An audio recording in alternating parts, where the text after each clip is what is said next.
Bienvenidos al módulo 8, gestión de riesgos del proyecto.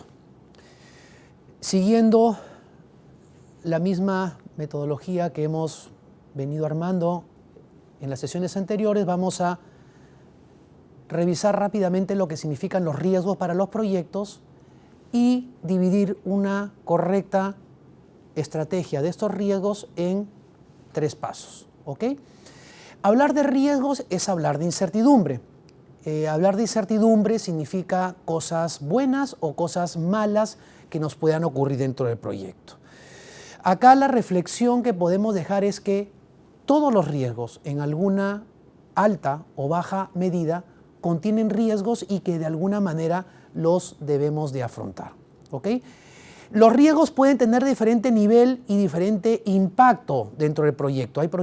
Hay riesgos de baja importancia o bajo impacto, hay riesgos que pueden involucrar mayor impacto que hasta inclusive podrían llegar a destruir proyectos en el caso de que el resultado de ese riesgo, es decir, el problema, simplemente termine abortando el proyecto, no lo dejando concluir. Y en ese sentido, me gustaría definir diferencias entre lo que significa riesgo y significa lo que es problema. Riesgo es incertidumbre. Riesgo es una probabilidad de que algo pueda ocurrir, bueno o malo.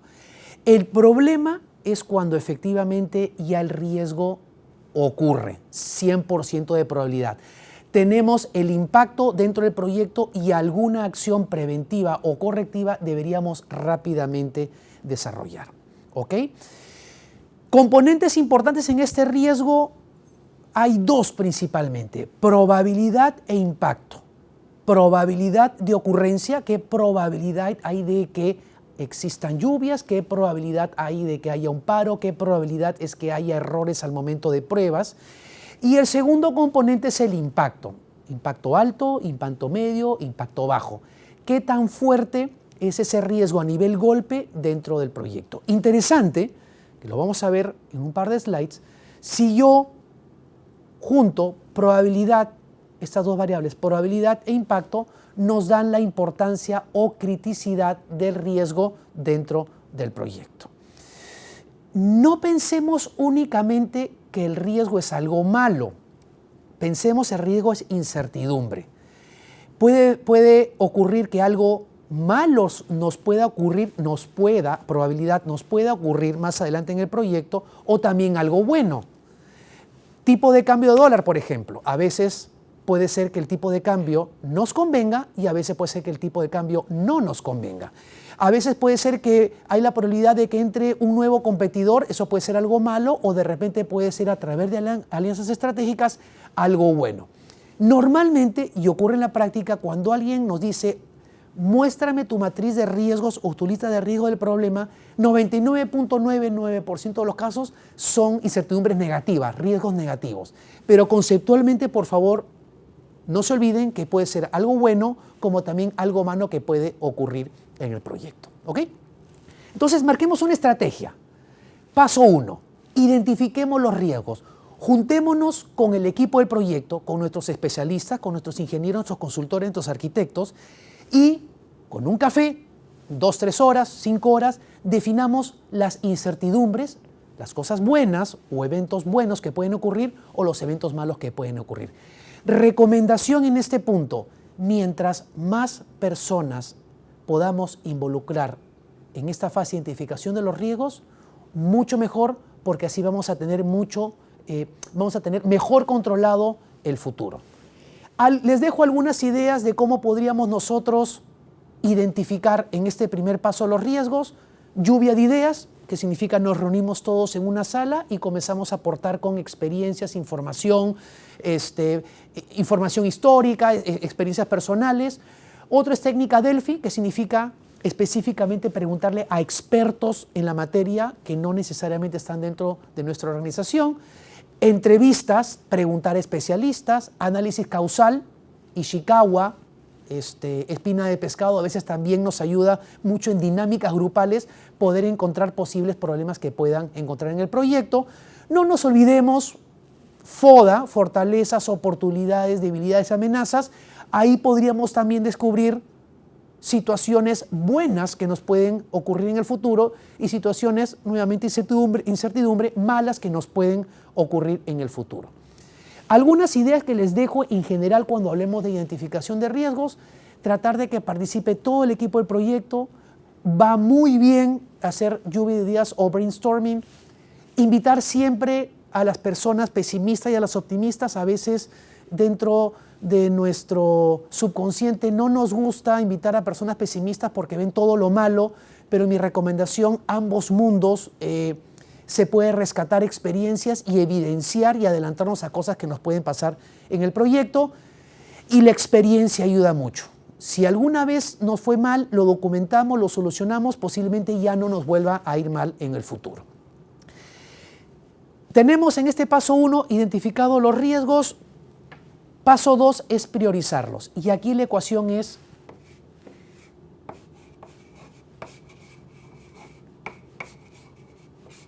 probabilidad por impacto. Esto nos va a dar un número: probabilidad 10%, 20%, 40%. ¿Cuál es la probabilidad de que un escenario ocurra en el futuro? Y el impacto es el nivel de fuerza con la cual me golpea el proyecto, que algunos lo manejan en números: alto, medio, bajo, 3, 2, 1, 10, 5, 1. Eso es totalmente abierto, y esto nos puede dar la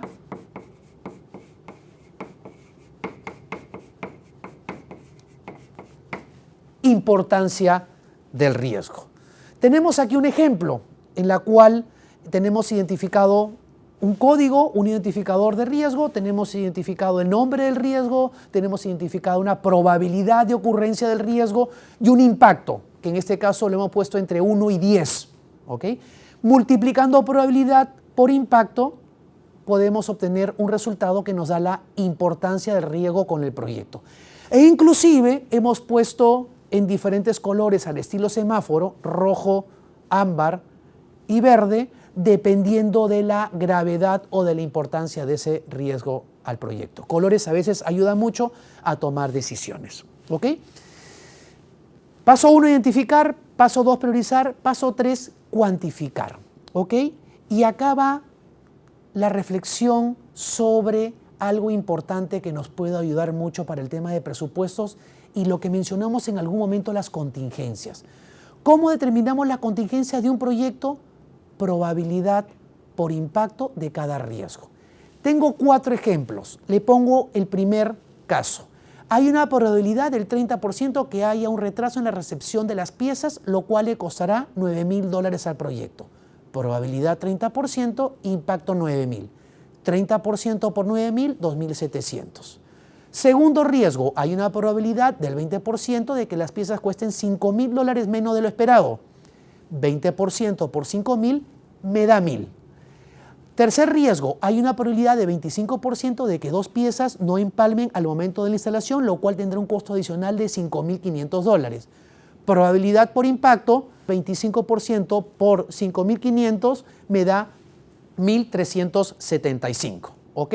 Y la cuarta, hay una probabilidad del 30% de que la manufactura sea más sencilla de lo esperado, lo cual nos ahorrará $2,500. ¿Ok? Multiplico 30% por 2,500 y me da 750. Yo sumo 2,700 menos 1,000 más 1,375 y resto 750, me da 2,325 de reserva de contingencia. ¿En qué momento sumo y en qué momento resto? Sumo cuando son eventos negativos y, si se dan cuenta, resto cuando son eventos positivos, porque eventos positivos me ayudan, riesgos negativos me desfavorecen. Entonces, yo sumando y restando me debería de salir en total el reserva de contingencia para el presupuesto. Esto significa, en la práctica, regresando al tema de gestión de costos, si mi proyecto costaba $20,000, yo tendré que agregarle $2,325 y eso sería el total del proyecto. Estoy estimando el costo y le estoy agregando las contingencias para poder afrontar los posibles riesgos de mi proyecto. ¿Ok? Paso 4, penúltimo paso, significa estrategia de respuesta a los riesgos. Los riesgos los puedo evitar, simplemente desaparecerlos. Los puedo transferir, se los puedo pasar a un tercero, por ejemplo, una compañía de seguros, o decido tercerizar parte de las actividades del proyecto. Puedo mitigar, en la cual, mediante algún mecanismo, por ejemplo, alarmas, sensores, evaluaciones periódicas, podría bajar la probabilidad o disminuir la probabilidad y disminuir el impacto, y con eso mitigar la importancia o mitigar el riesgo. Y aceptar son aquellos riesgos, son aquellas respuestas en los riesgos que no tengo ningún tipo de control. Lluvias, terremotos, desastres naturales, decisiones económicas a nivel mundial, precio de los minerales, no tengo injerencia, por eso que yo digo, los acepto. ¿Ok? Siempre quedan riesgos residuales, riesgos de menor importancia, ¿ok? Quedan planes de contingencia, qué hacer si ocurre un riesgo, ¿ok? Y siempre debería de haber un propietario para cada riesgo para que le pueda hacer seguimiento y monitoreo, ¿ok? Último paso, y nuevamente regresamos a nuestros procesos o a nuestros esfuerzos de control. Es bueno hacerle un seguimiento, control y monitoreo a los riesgos de manera periódica, porque estos pueden cambiar. La probabilidad puede cambiar, el impacto puede cambiar, riesgos nuevos pueden aparecer o riesgos existentes pueden desaparecer, tipo los desastres naturales, tipo fenómeno del Niño. Cuando originalmente pensábamos que sí iba a haber fenómeno del Niño, no hubo, y cuando pensamos que no iba a haber fenómeno del Niño, sí hubo. Interesante, porque las probabilidades y los impactos cambian a lo largo del tiempo. Por eso, que así como ustedes tienen proceso de control para tiempo y costo, para ver cómo va su cronograma y cómo va su presupuesto, mi recomendación es que también hagan una evaluación periódica sobre cómo está esa matriz de riesgos del proyecto. ¿Ok? Resumiendo, riesgos es incertidumbre, acuérdense, algo bueno, algo malo. En etapas, paso 1, identificar. Paso 2, evaluar su importancia. Paso 3, determinar las contingencias. Paso 4, ver qué respuesta le damos. Y paso 5, como siempre recomendable, manejar un control y seguimiento a los riesgos del proyecto. Muchas gracias.